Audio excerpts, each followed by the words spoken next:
There is an interdependency between the US and Canada. But when we hear 25% tariffs, it's an existential threat.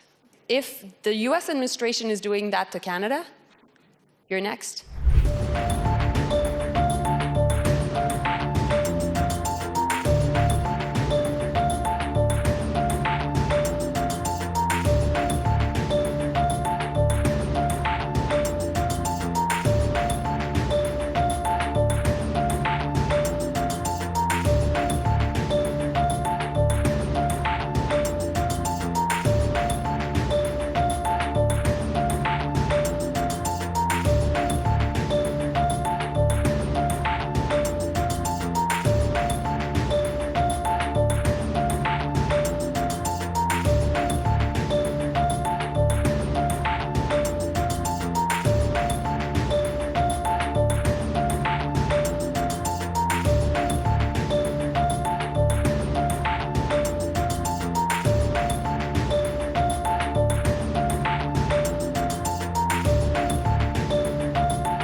There is an interdependency between the US and Canada.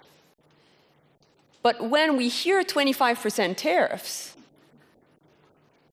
it's an existential threat, because this would account on hundreds of thousands of jobs in Canada being lost and higher unemployment rate coming from our best friend and best ally. So we have experience dealing with President Trump. We went through the renegotiation of NAFTA, which is called the USMCA. What we know is when President Trump talks, you have to listen, and you have to make sure that you are abiding by what he's saying, in the sense that you have to take him seriously. But what President Trump respects is strength. So from the moment that we were imposed 25% tariffs based on the fact that there was a fentanyl crisis in the US coming from Canada, let's go back on facts, 1% of fentanyl in the US comes from Canada, 1% of illegal migrants in the US come from Canada. So we had a very strong border plan. We made sure to engage with the Trump administration. We presented how we would make sure that the border would be secure. We had many allies in the Republican Party, many allies, of course, with the Democrats. And ultimately, what made a big, big change is when we said, you know what? $155 billion worth of tariffs against the US. And you saw the US markets tanking, and you saw also potentially the price of gas going up. So my point to all of you is we're the canary in the coal mine.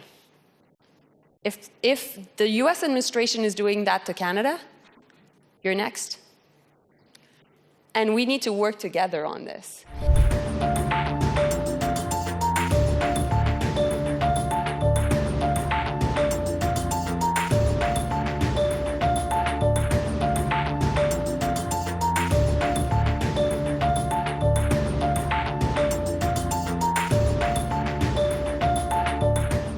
We believe that trade wars and punitive tariffs make no sense.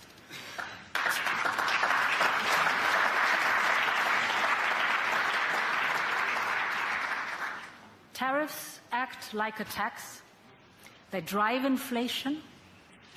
The hardest hit are inevitably workers, companies, the small income, the middle classes on both sides of the Atlantic. And we know how quickly tariffs can affect essential transatlantic supply chains. We do not believe that this is good business, and we want to avoid a global race to the bottom. But as I've already made clear, unjustified tariffs on the European Union will not go unanswered.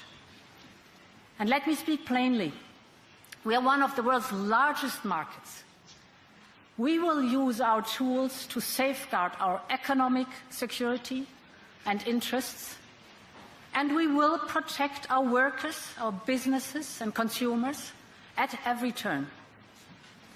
Of course, we're ready to find agreements that work for all, to work together to make each other more prosperous and more secure.